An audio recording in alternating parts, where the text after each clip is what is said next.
Nomor 13 di sini harus paham. Kan di sini gini. Ini kan fungsi trigono kan ya. Ini menggunakan cara apa? Ingat-ingat yang pertama dalam integral trigono itu ketika fungsinya yang diketahui di sini ada dua fungsi trigono yang saling dikalikan, entah fungsi trigono atau bukan trigono. Ketika ada dua fungsi trigono yang saling dikalikan, kemudian dia itu sudutnya sama, maka kemungkinan bisa diintegralkan secara langsung menggunakan rumus substitusi yang cepat yang pernah aku ajarkan di nomor sebelumnya. Tapi di kasus nomor 13 di sini ini sudutnya berbeda. Otomatis kita harus mengakali nih. Ini pakai cara yang mana ya? Itu kamu harus hati-hati. Harus yang namanya trigonometri itu, apalagi ini integral, itu penuh dengan sifat-sifat kan ya. Jadi, oh ini sudutnya berbeda nih. Oh berarti harus pakai cara yang lain nih. Artinya, cara apa yang harus digunakan? Harus ingat bahwa yang namanya integral itu ketika bentuknya trigonometri, fungsi trigonometrinya itu harus pangkat 1. Ketika pangkat 2, itu harus ada pasangannya, gitu kan ya. Fungsi trigono dikalikan dengan fungsi trigono. Atau gini deh. Nah, ini masalah harus banyak mengerjakan soal aja sih. Nah, jadi gini, khusus untuk nomor 13 di sini harus dijabarkan karena sudutnya berbeda, berarti nggak mungkin dong pakai substitusi gitu ya. Kecuali kalau misalnya di sini sudutnya sama, itu bisa tuh pakai substitusi. Nah, tapi di sini nggak bisa. Nah, harus pakai cara apa? Harus ingat yang namanya rumus jumlah dan selisih fungsi trigono. Ada hafalan apa ya? Ada hafalan trik hafalannya sih ya. Cuman tetap aja meskipun ini trik hafalan harus lagi-lagi banyak mengerjakan soal. Ingat-ingat, sayang ditambah sayang itu dua orang semakin cinta. Sayang kurang sayang itu sama dengan dua orang cinta sesaat. Cinta tambah cinta, dua orang cinta-cintaan. Cinta kurang cinta sama dengan dua orang kurang sayang-sayangan. Ini maksudnya apa? Ini kan dalam bentuk perkalian ya. Coba kita lihat ini 2 dikalikan sin kalikan cos ya. 2 dikalikan sin kalikan cos. Nah, berarti yang ini 2 dikalikan sin, anggaplah ini sin alfa, dikalikan cos beta. Maka hasilnya adalah sin ditambah sin. Sayang tambah sayang. S itu sin ya. Berarti di sini sin alfa ditambah beta.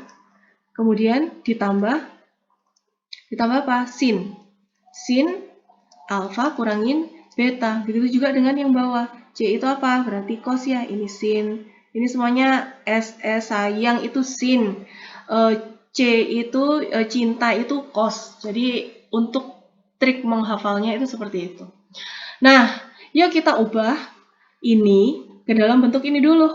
Berarti di sini integral ini alfanya adalah 5x, betanya adalah betanya adalah 3x. Maka jadi sin alfa tambah beta 5x ditambah ini harus pakai kurung 5x ditambah 3x, kemudian ini ditambah sin 5x kurangin 3x gini ya. Nah, ini dx. Baru ini diintegralkan, ini jumlahkan dulu, sederhanakan dulu. Berarti integral ini kurung sin 8x ditambah sin berapa? 2x ya. dx. Yuk kita integralkan. Integralnya sin, ingat-ingat.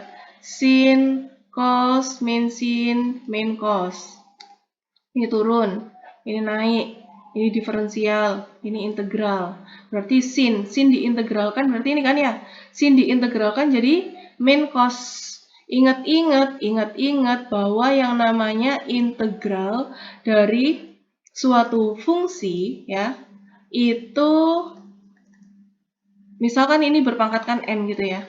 Tapi kan kalau di sini kan dia tidak berpangkatkan n.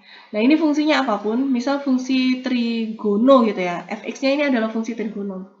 Ingat-ingat pangkatnya 1 per pangkatnya ditambah 1, fx-nya dikalikan dengan fx, pangkatnya ditambah 1 dikalikan 1 per turunan dari fungsinya. Gitu kan ya? Plus c. Nah, ingat-ingat kalau misalnya di sini fungsinya adalah fungsi trigono, berarti kita nggak perlu menggubris pangkatnya. Kita hanya melihat ini aja, urutan-urutannya aja. Kalau cos diintegralkan jadi sin, sin diintegralkan jadi main cos. Jadi seperti itu. Nah, setelah diintegralkan, ini nih yang harus dipahamin. Harus dikalikan dengan 1 per turunan dari fungsi yang di dalamnya. Jadi seperti itu. Ya, contoh-contoh. Ini kayaknya nggak relate deh. Bentar-bentar. Misal nih ya, aku punya integral. Bentar, aku ganti warna. Integral misalnya itu cos x dx. Berarti cos x integralnya apa? Sin.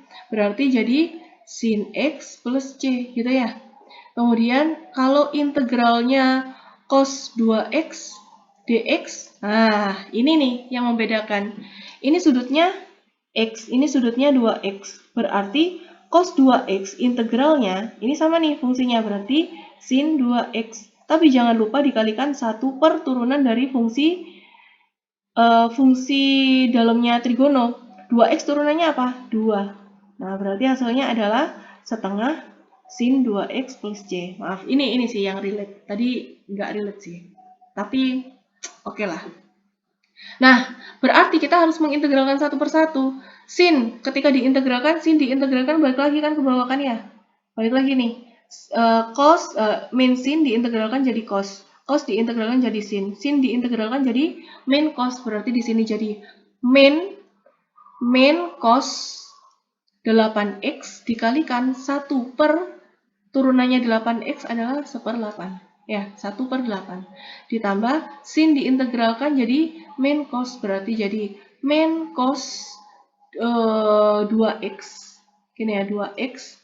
Kemudian dikalikan 1 per turunannya dari 2x, yaitu 2 plus c. Yuk kita rapikan. Berarti ini jadi min 1 per 8 cos 8x. Ini plus min, ini setengah, jadi min setengah cos 2x plus c. Berarti jawabannya adalah yang D. Ini benar-benar harus terbiasa sih untuk gimana caranya kalian bisa langsung connect ini mau diapain. Ini tergantung banyaknya kalian mengerjakan soal.